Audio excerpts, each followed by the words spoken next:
in this awareness of peace.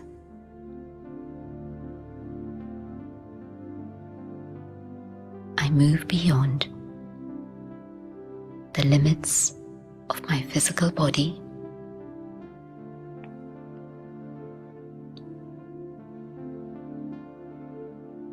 and in this state of peace,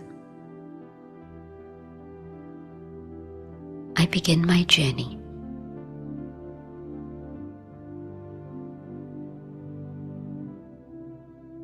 I dive below the surface of the waves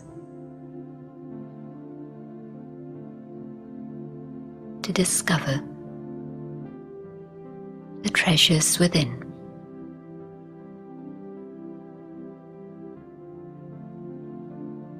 On the surface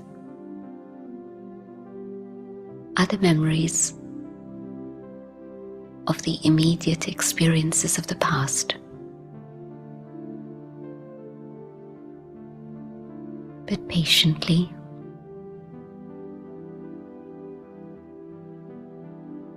I decide for a while not to ponder over these, not to spend my valuable moments of silence contemplating the memories of sorrow, but to see what there is further down, deeper within.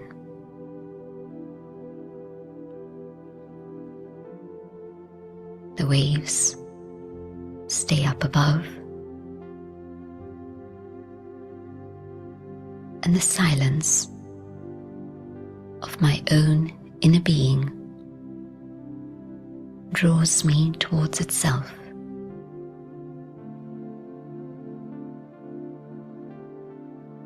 And as I come to the core of my being, I see that here,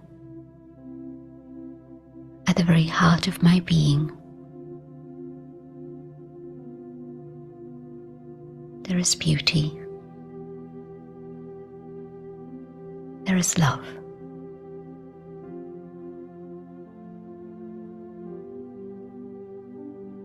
And I can feel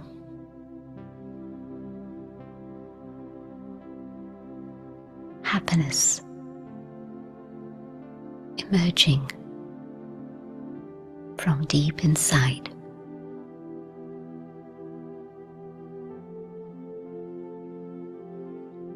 I begin to touch the treasure of joy,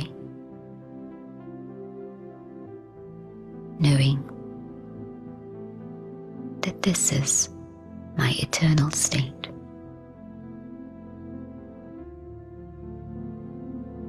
I maintain this inner awareness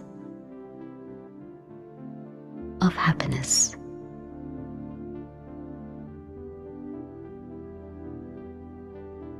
Om Shanti.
कि तू ही ज़मीं पे उसको समझाता है।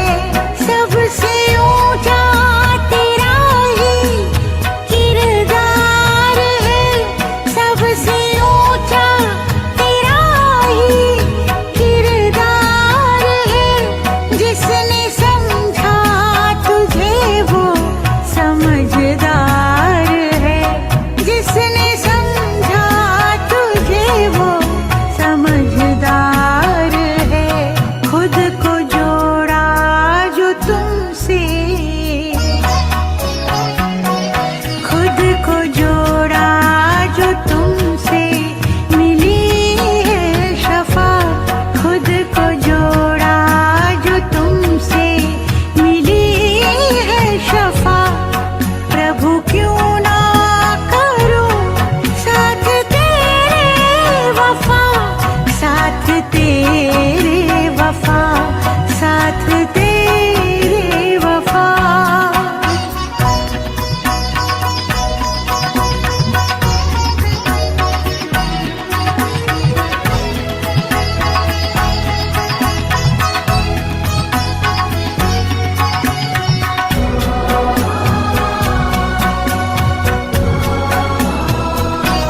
मुझको मालूम है तुझ में ताकत बड़ी, मुझको मालूम है तुझ में ताकत बड़ी। आज दुनिया ये तेरे ही दम पर खड़ी,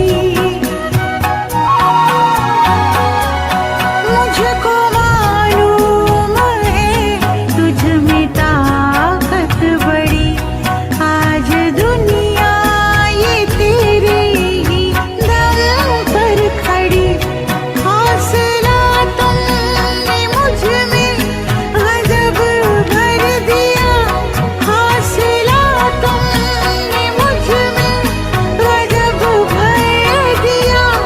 मेरे पैरों पे मुझको खड़ा कर दिया। तेरा बनके मुझे तो, तेरा बनके मुझे तो हुआ है नफा। तेरा बनके मुझे तो हुआ है नफा। प्रभु क्यों ना करूं साथ तेरे वफा, साथ तेरे वफा, साथ तेरे वफा। एक तुम ही हो जो मुझसे न होते खफा।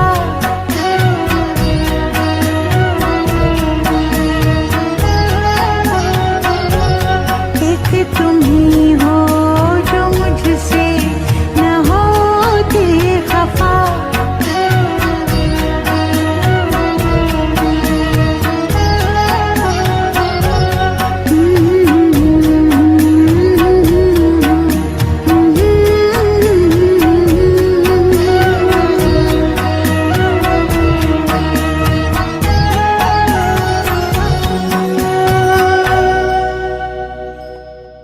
Om Shanti. Let's sit and reflect for some time in the beginning.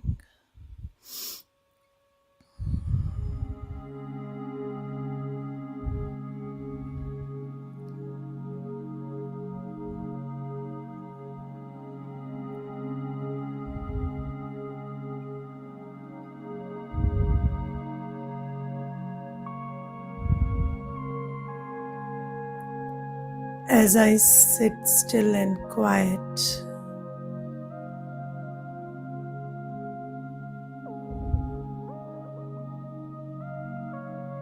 I become aware that the world around me feels like a storm these days.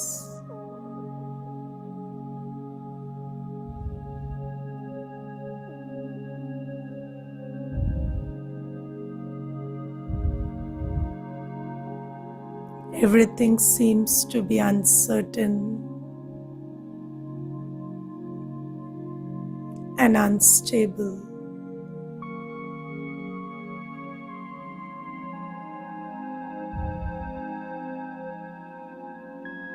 But now I know the way to the eye of the storm.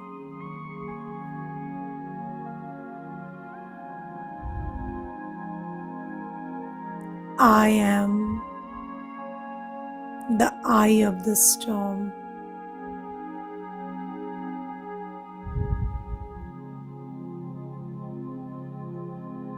I, the soul, am the central point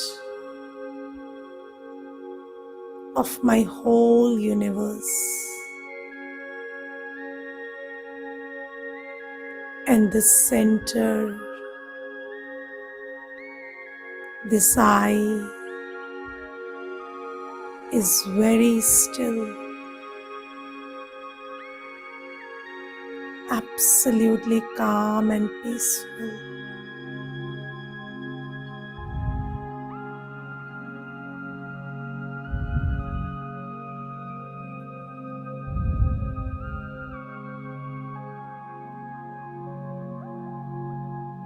I know my way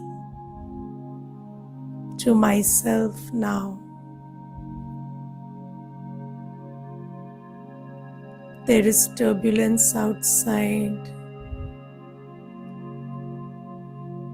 but I always move my awareness to this eye, to this one within, the spirit, the soul that is completely calm, absolutely still, very peaceful.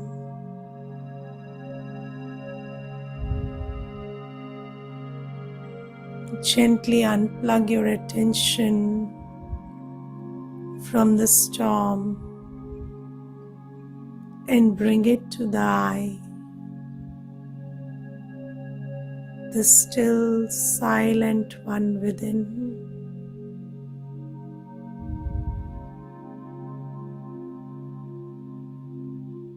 The pure point of energy sitting in peace within. This is my core nature.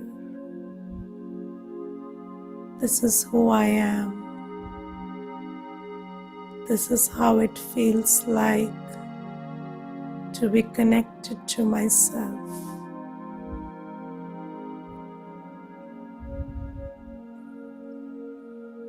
Let your awareness stay there.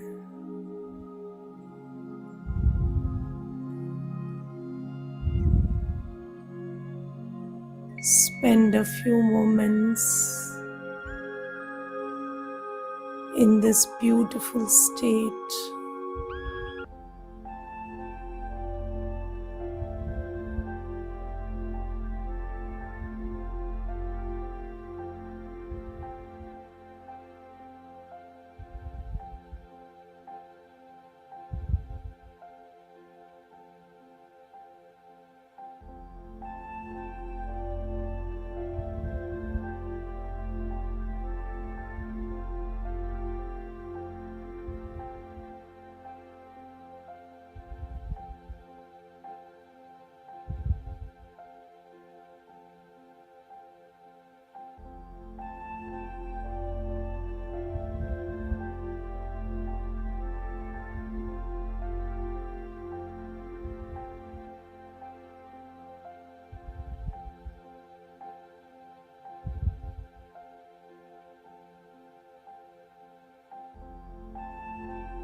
Om Shanti.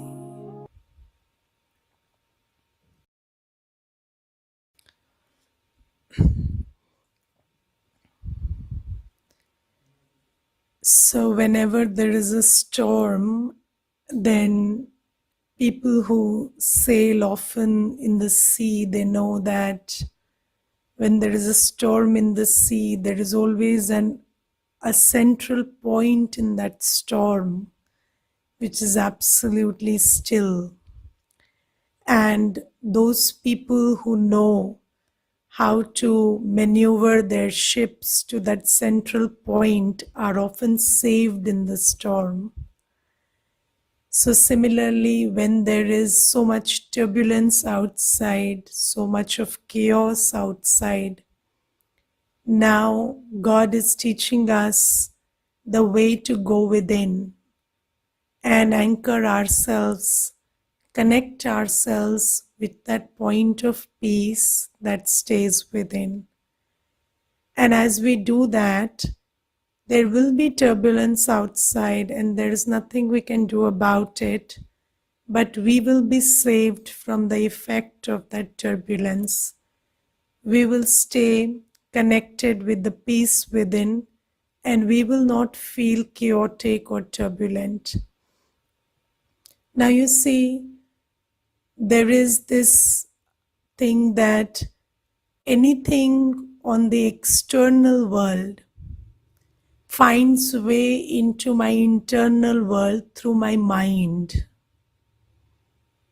So my mind is the interface of the external and the internal. So it is my mind that makes things on the external find a way into my internal world, and from there into my destiny or into my life. Now, the mind right now is connected to the world outside, because the mind is always connected to the sense organs. So anything you are seeing, hearing, touching, any environment you are in, smells, sights, they are finding a way into your internal world through your mind. Now, if I keep my mind anchored into my being, like I just connect my mind with my internal state, I let my mind dwell on my peaceful state, then things outside will not easily find a way inside. They will have a filter through which they will have to pass. Or if I stay in awareness and I select what needs to go within, what doesn't need to go within.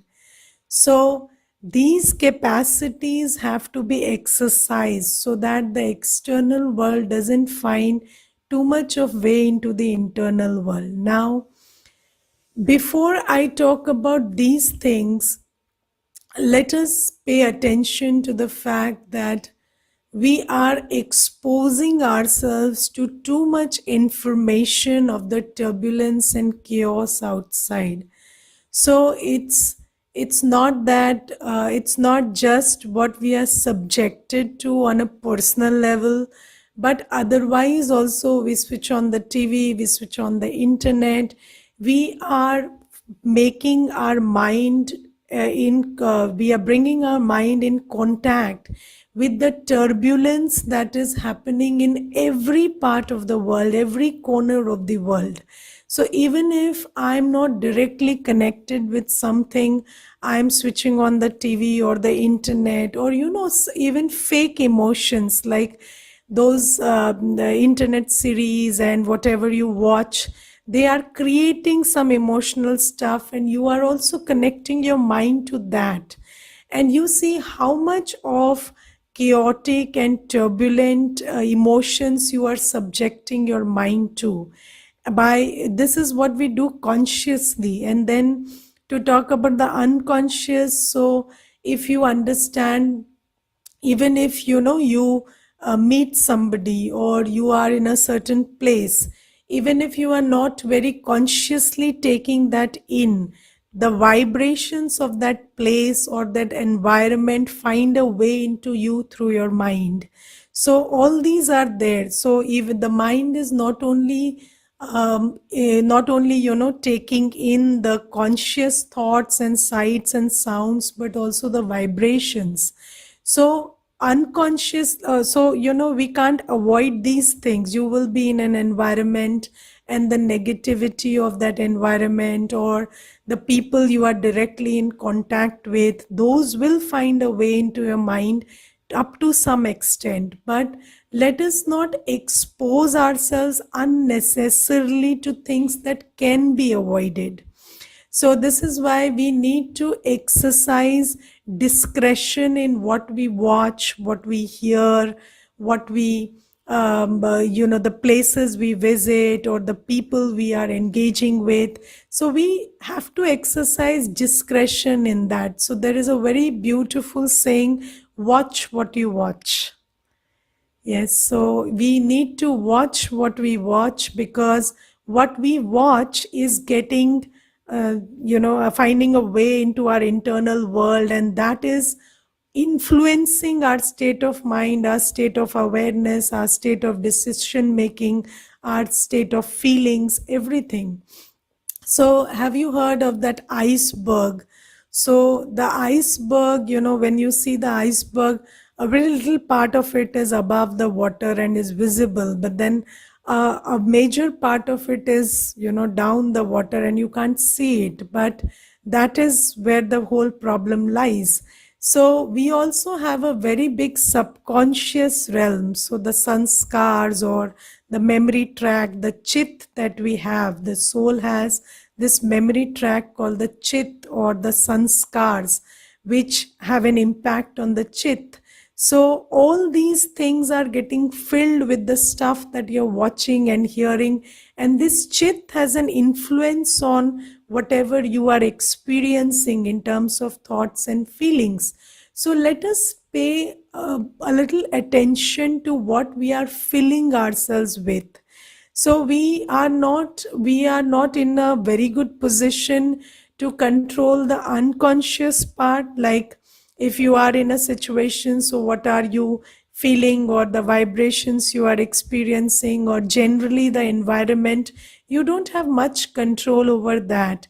But we certainly have a lot of control over some things, like deliberate watching, deliberate listening to stuff. So we need to exercise some discretion in that. And even if it is true, so sometimes you want to know all the news because that is what is going on around you. But the thing is, even if that is what is going on in the world, you don't want it to go on in your mind, because your mind needs to be a sacred place. And if you don't have anything to do with it directly, you should sift that information and not take in too much of information inside, because this is something that we need to do for ourselves. Nowadays, information is something that everybody likes to have a lot. But then I think that we need to be really careful about what information needs to be taken in and what doesn't need to be taken in. And let me tell you my experience. I have not read a newspaper or watched news for 12 years. But it's not that I'm not informed, because even if you don't watch anything consciously, you will get so much of information anyway. So everybody around you is talking about it and thinking about it. So that will find so much of place into you by anyway. So if you are consciously not choosing to take in information also, you will get a lot of it. And then if you go and consciously have it, then you will have too much of it. So I would request you to watch what you watch what you hear, because that is finding a way into our subconscious, and that is affecting how we feel. Because you see, if you ask yourself, why are you feeling the way you are feeling these days? It's not because what you are experiencing firsthand around you. It's generally because of what is coming second hand to you. So, whatever is being communicated to you through other means is what is making you feel very restless or feeling fearful or anxious or stressed.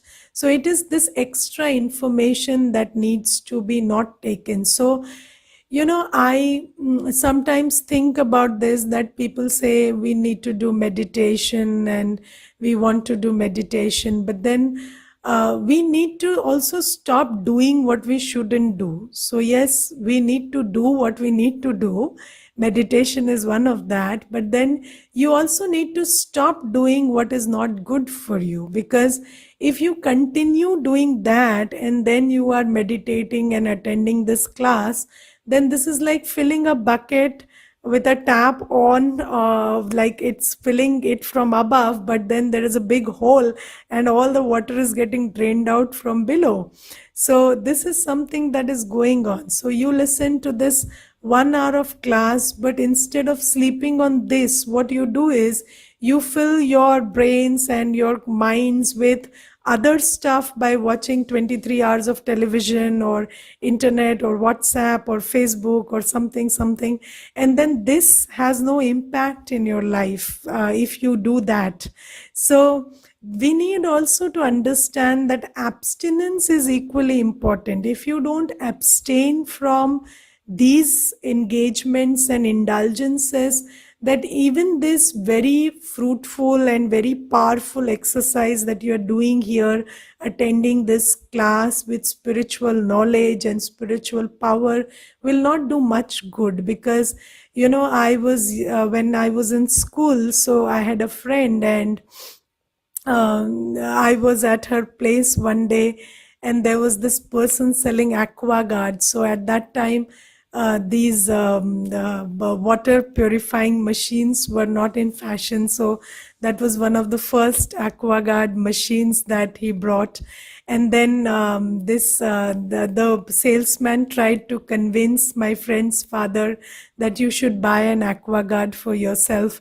And then my friend's father said, so if my daughter drinks 23 glasses of aquaguard water, and then she puts in 1 glass of pani puri ka pani, so which one is more effective? So can you promise that she won't fall ill if she does just drinks 1 glass of pani puri water and then she has 23 glasses of aquaguard water?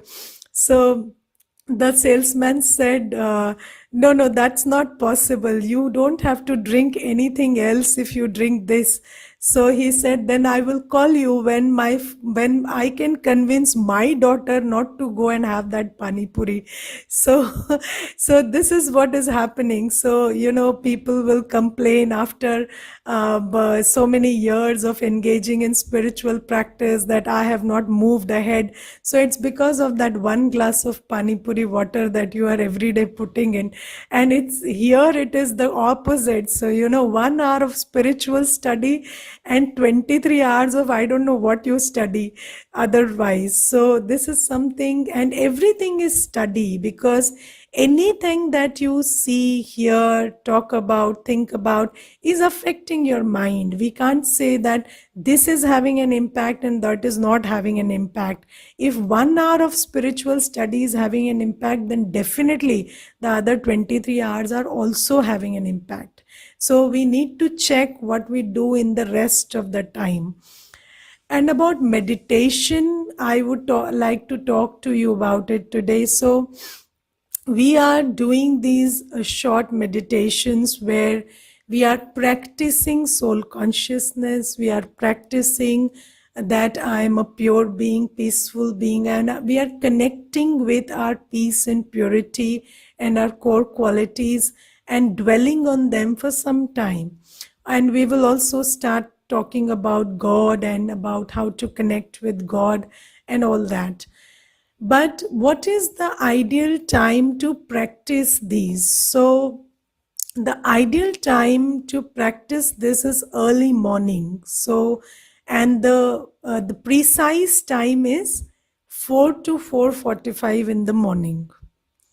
Okay, so whatever time zone you are in, So 4 to 4:45 in the morning is called the Brahma Muhurat or the Amrit Vela. And any yogi, so I yesterday I think I shared with you or in some other class that as a discipline we get up in the center, we all the sisters and brothers that live in the center get up at 3:30 in the morning, definitely every day. And this is something that every yogi practices. Why? Because that 4 to 4:45 in the morning is such a time when your external environment is very very free, and it is not loaded with negativity. So if you want to go far, so let's say you want to drive some 250 kilometers today, so when do you start? You start when there is least traffic, right? You want to hit the road when there is least traffic so that you can reach fast. Similarly, whatever time zone you are in, 4 to 4:45 in the morning is a time when most people are sleeping. So the people who sleep late are also sleeping. The people who wake up early also wake up at around 5. So from 4 to 5 is a time when most people are sleeping. And that is why the environment around you is not loaded with the thoughts of those people. So the mental traffic, or the traffic of thoughts, is least in the environment. And then when you get up at that time and you try to connect with yourself, there is least resistance.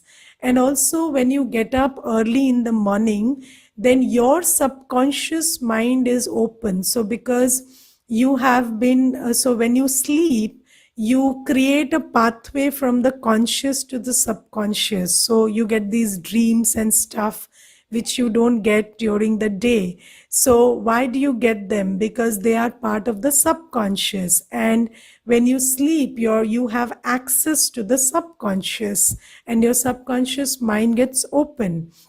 Now, when you get up, as soon as you get up, your subconscious mind is active. And then, when you consciously think about these positive, powerful, purposeful thoughts, then they find a way into the subconscious directly. So, you know how it is? It is like when you go to a doctor and that doctor gives you a tablet or he gives you an injection. So, if he gives you a tablet, the tablet has to find a way into your system after digestion. So, it has to go through the whole digestive process and then it finds a way into the system. But then when there is an injection, it is directly injected into the blood system or the nervous system or whatever. So this is like direct injection. So when you sit, when you meditate during the day, you will consciously think, and those thoughts finding a way from your conscious mind to your subconscious mind, it will be a lengthy process. But when you meditate early in the morning, as soon as you get up, then your subconscious mind is open, and whatever you think will become a part of your thought process very easily. A very good example of this is, have you noticed that if someday you get up and then you see that there is a song playing around you or there's some music, and then all day you are unconsciously reminded of that song, and then you keep asking yourself, why am I singing this song since morning today? Because as soon as you got up, that is the song which went into your subconscious mind. So whatever goes into your subconscious resonates very often during the day. So that is the time to meditate. Now, if I ask you that, if I tell you that this is the only time to meditate and you can't meditate at any other time, so that is not true also. And I don't expect you to get up tomorrow at 4, although if you did, you would get the maximum advantage. But if, for example, you are not able to, then what do is, you start by getting up 15 to 20 minutes earlier than your usual time. So if you are getting up at 6 in the morning every day, try getting up at 5:30. If you are getting up at 5 every day, then try getting up at 4:30, so that you can meditate for some time before you start your day.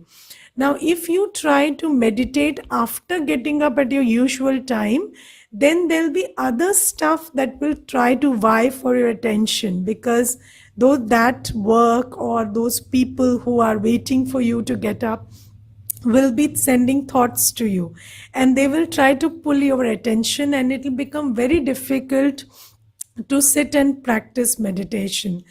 So you have to find a time when nothing else is pulling your attention, and that is usually half an hour before your usual getting up time. But you must note here that the environment will not support you if you get up half an hour before your usual time.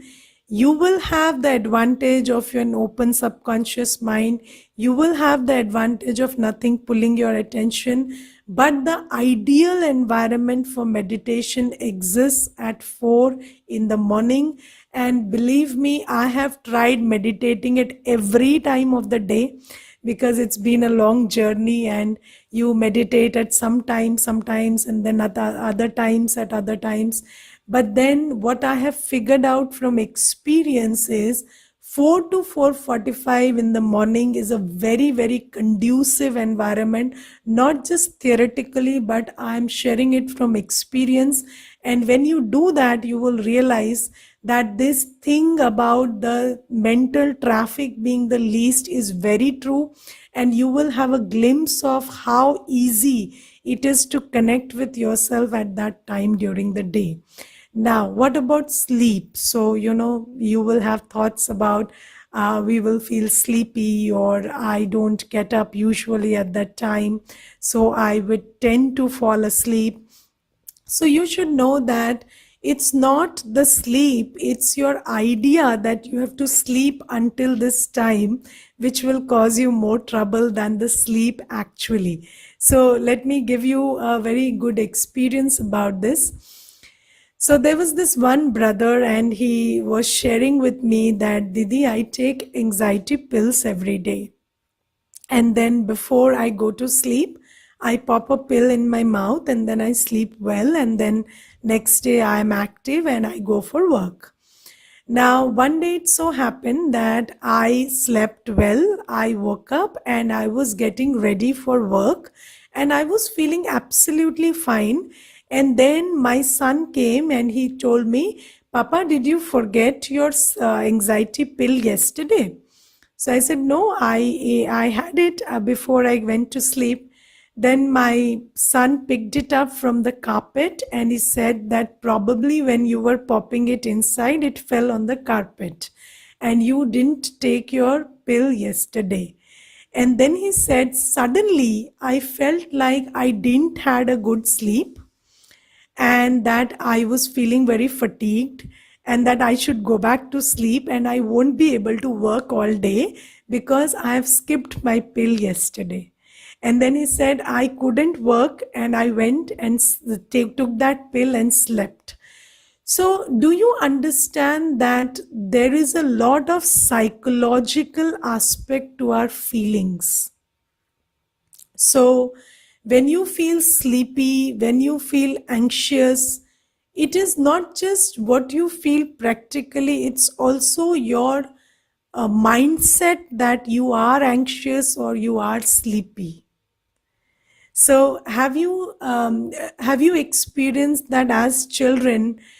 Sometimes you wanted to skip school, and then what you did is you told yourself and others that I'm not well, and I'm having this stomach ache and this headache, and my body is not agreeing to go to school and stuff. And then other people said, okay, you can sit and have a good day, have a holiday.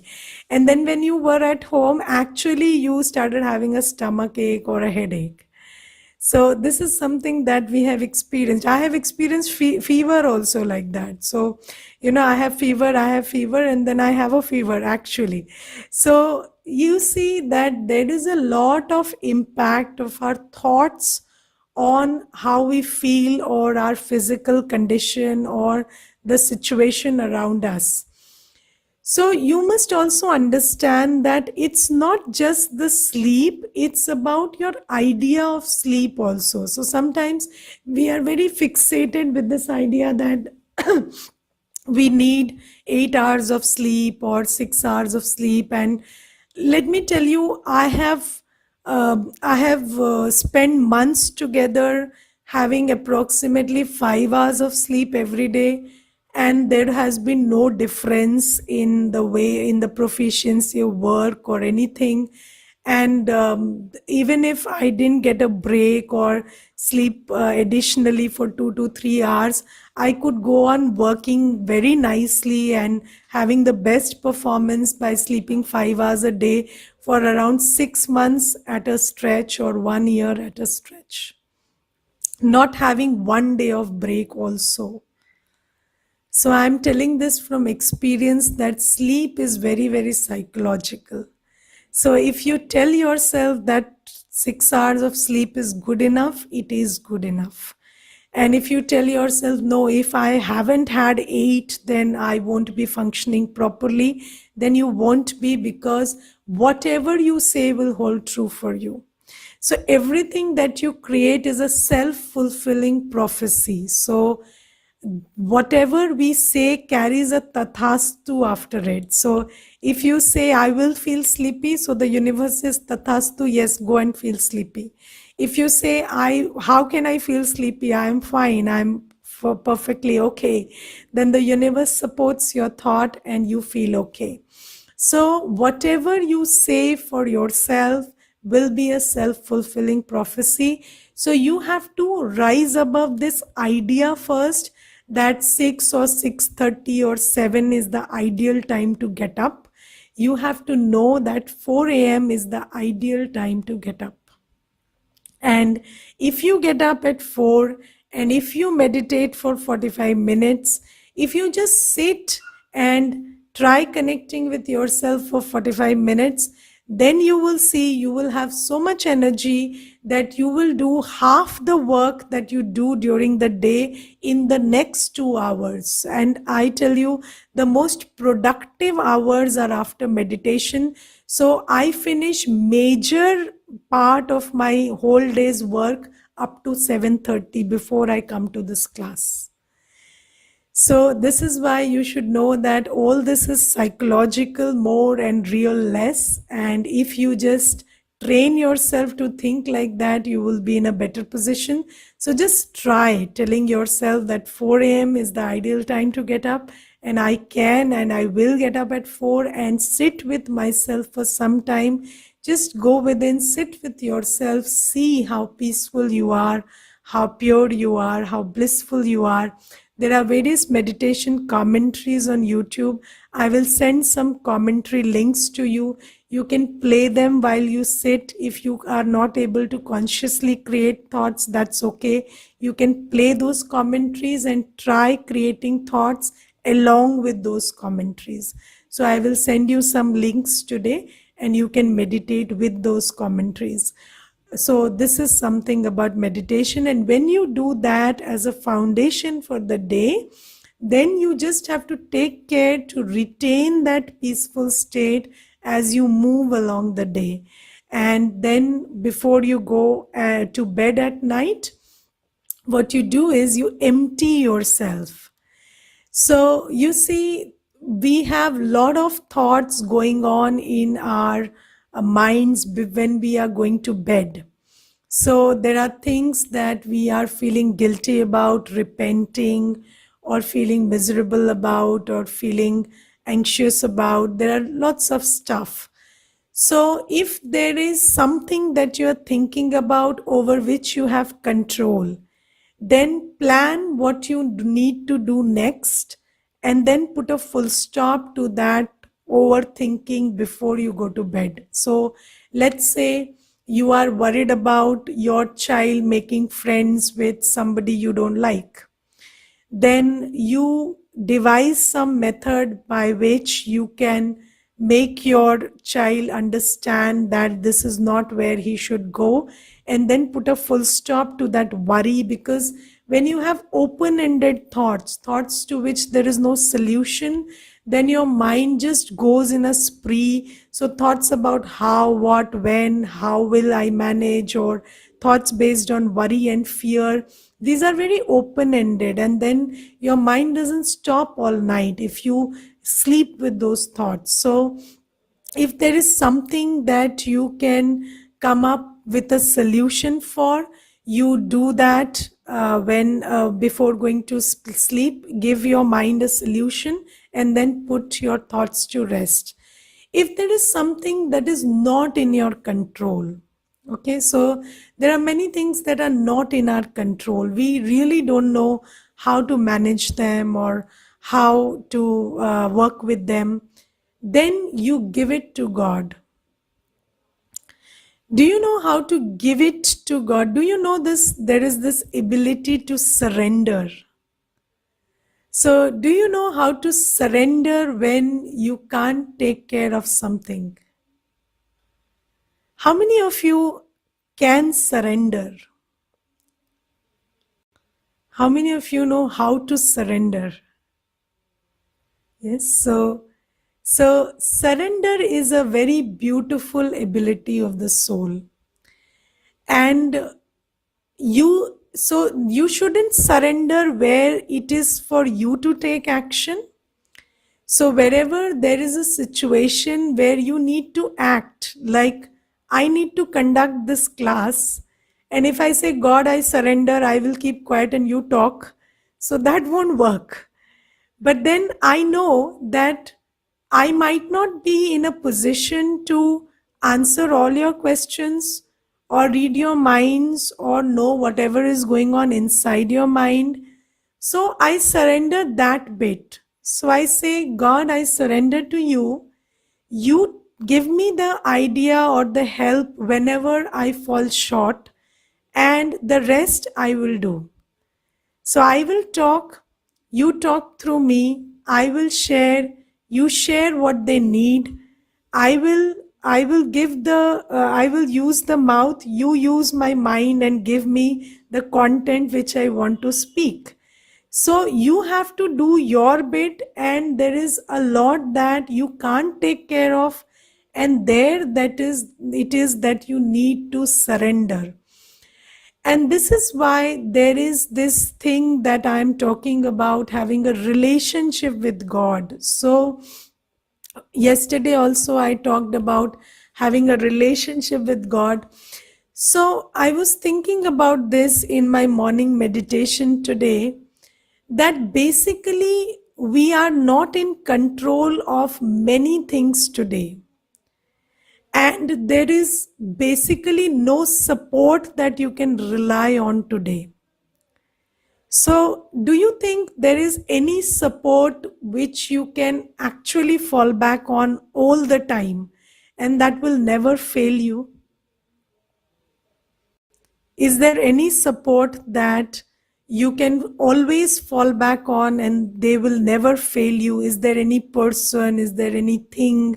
Is even your body, you don't know when it will just betray you and not be according to you when you need it the most. So you have to do a lot and then your body is unwell that day.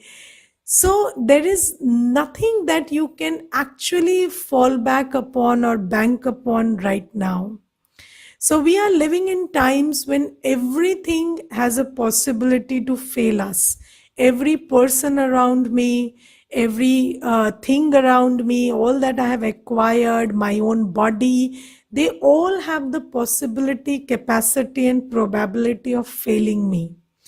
So then, who is it that I take support from? So then we go to God. So, we say ultimately it is God. But then why do we say it is ultimately God? Why is it not first God? So why do you want to go to God ultimately? Why don't you go to God every second?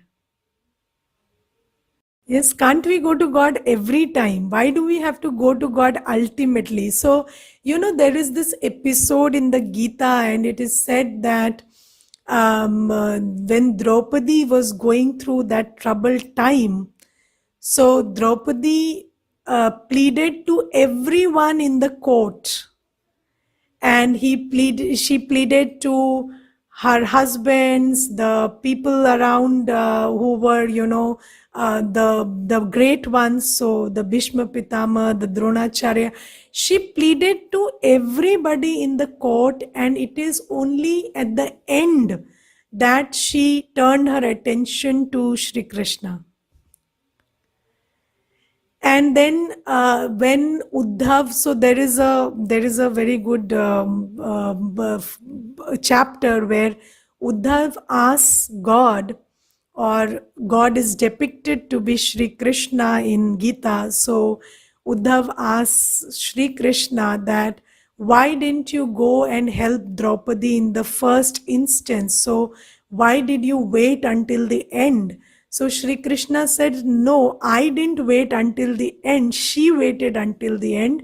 She didn't ask me for support all the while. She pleaded to everybody, and then she came to me. So I helped as soon as she came to me. So there is this thing about having a relationship with God, and when you know that nothing else can support you, why do you keep knocking at everybody's door, and why do you why do you wait until you are torn with disappointment and then you go to God? So why do you allow everybody to disappoint you before you go to God? Why can't we first go to God? Yes, why can't we first go to God? You know why we first don't go to God? Because we are trained to go to people, we are trained to go to material things, and we are trained to seek support in all of this. And also because we don't have a relationship with God. So we don't have enough confidence that God will help me. And why don't you have confidence that God will help you? Because you have not built that relationship. So you see, if, for example, I send you messages 50 times, let's say. So maybe I sent you a message yesterday and the day before and the third day, and then you never responded. You never responded to whatever I sent. If you never responded, will you ever find the confidence to come and talk to me in times of need? No. But if you always responded, you will have the confidence that I can talk to Didi. We have a relationship. Yes, so reciprocity builds a relationship. So if you reciprocate, there will be a relationship. Now, how many times do we try to know God, or we try to build a relationship with God, or try to know what He wants me to do in this situation? We always listen to people, all our fidelities, all our all our relationships, all our allegiances are with people. So we are forging all relationships people, so we go to them because we are confident that I have done something for this person, or I have done as he said, or I have obeyed his directions, or I have invested in this person. So yes, this person is bound to help me now, but he is a human being and he fails you at that time. But then if you did the same thing with God, he will not fail you because he is God. At least he reciprocates. He doesn't betray you. So why not have a relationship with God? And you know why we don't want to have a relationship with God? Because we think I am a body and God doesn't have a body. So how do I connect with somebody who doesn't have a body? Or somebody who is not physically present around me. So we have this fixation with physical presence. So we think all that is physical is real. But in fact, if you see, is what you are dealing with physical or non-physical? So you and I talking to each other. So I am also talking to the ones who are sitting with closed cameras. So who am I talking to? I can't see those ones, but I'm still talking to them, right? So, are you talking to the physical when you are talking? You are talking to the one sitting in the physical, right? So I know that there is a body sitting behind that camera, and then there is a consciousness sitting in that body, and I'm talking to that one. Am I not? And who are you talking to? If I sit with my camera closed also, you will know that Didi is sitting. And if I say, I'm switching off my camera, you switch off your camera and let me meditate here and you meditate there, you will know that Didi is sitting and Didi is meditating with me, and you can be connected with me and meditate with me. Can you not? So basically, we are all non physical. So the soul is non physical. You are a point of consciousness engaging with another point of consciousness. But we have this fixation with physicality, which we are not willing and able to overcome. And now, if you try and if you put this in your awareness that all that we can't see is what is true and what we see is just a cover. So, you are actually, when you are talking to a soul, so have you seen that um, thoughts reach the person you send it to? So, when you are thinking about your child who is sitting miles away, do you sometimes feel that your child knows that you're thinking about him? You get the message, and sometimes, they also call and they tell you that, what are you thinking about me? Yes. So, or sometimes you are looking for a friend and you are remembering that friend. I had this friend 10 years ago and I lost touch with that friend. I don't know where to find them, and they send you a friend request. And you say, how did you start looking for me? They said, I started looking for you some days back. And you say, exactly, I also started looking for you some days back. So, this is how we communicate. We are all communicating soul to soul. It's not the body is just the illusion. So, similarly, God is also there with you. You can communicate with God, you can listen to God. And right now, whatever you are listening to is something that God spoke with the mouth. How he did that, we will let you know. But you should know that God came, God taught us about him so that we can also overcome this physical. So God came into the physical, told about himself so that we can transcend this physicality and connect with the non-physical one. So you should know that God is listening, and just ask yourself before doing anything, would God like it if you did it this way? Would it be good for your relationship with God if you did this thing this way? So we all know how God would want us to be. So would God like you to hurry and worry if you are getting late? So, what if God was sitting beside you while you were driving the car and were creating thoughts of hurry and worry? What would God tell you? He would say, please slow down, don't hurry, don't worry, you will reach in time. So, if you just visualized God with you all the time and asked yourself, what would God tell me if He was here with me in this situation? So, what would God tell me if He was present with me as a friend right now or as a parent right now? Then you will know the answer because you know God very well, don't you? So you intuitively know him. And if you just asked what he would think like or what he would tell you if he were there with you in this time, then you will get the answer. And if you did as you thought he would tell you, then you are forging a relationship with God. So, would God like it if you sat for a few minutes with yourself every day in the beginning of the day? He would like it very much. And if you did that, you are building a relationship with God, because God encourages you good karma. So God will never tell you something that is bad karma. So God and karma are related, and God is the knowledgeful of good karma, and God is the one who wants you to do good karma. So whenever you think about your karma, you think about God also, because God and karma is inseparable. God gives you the theory of karma, God tells you about karma. I will give you a lot of detail about what God is, who God is, sorry, not what God is, who God is, what He says, what He does, what He believes, what He talks about karma. But first, you need to think about this need for a relationship with God in these times when everything else is and is going to fail you eventually. Okay. Om Shanti. Let's take the questions which are there and then we will meditate.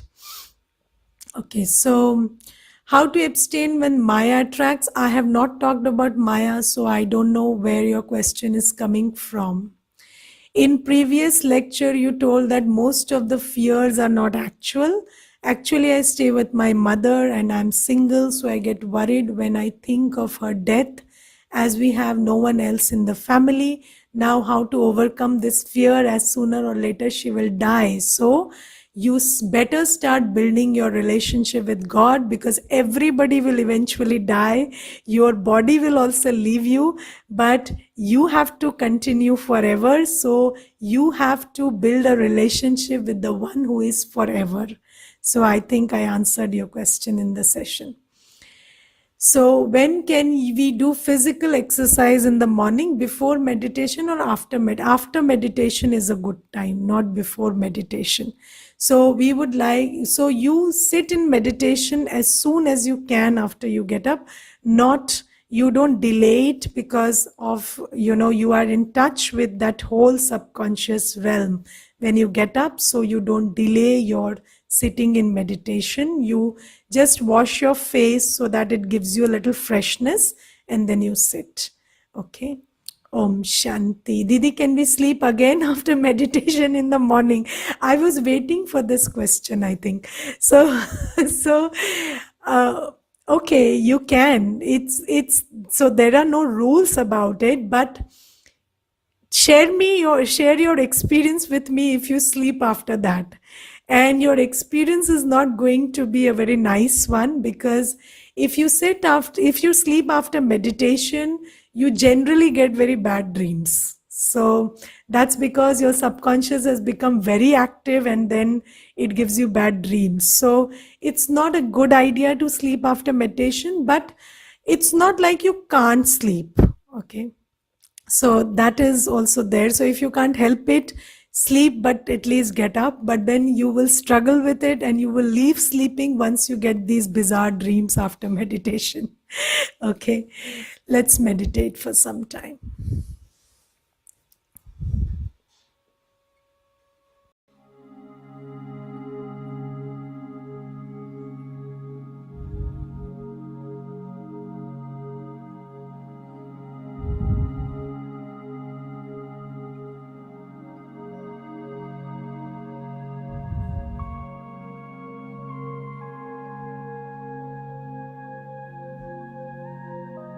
Sit still and quiet,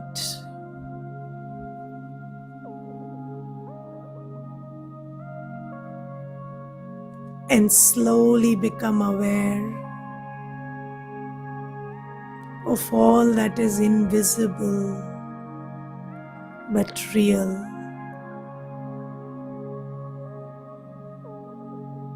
Become aware of you, the soul, in the body. Become aware of everyone as a soul around you. So what you can see are the bodies, but those bodies are being run by the souls you can't see.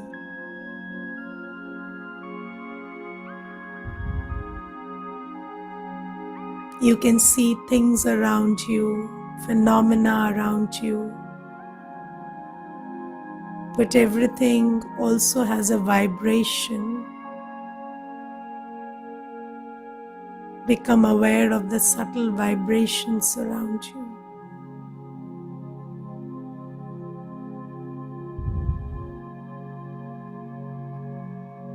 Most of what is real is not visible. Now become aware of God, the ocean of love, who is with you, forming a canopy around you.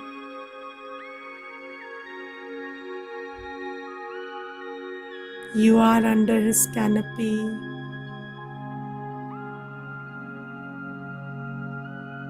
This canopy is subtle energy in the form of white light all around you, holding you, embracing you.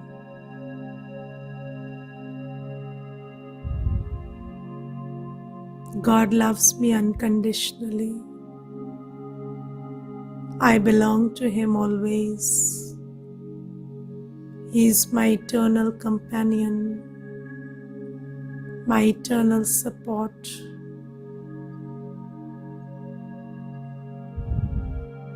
Sit in the awareness of his companionship for a few minutes.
Shh.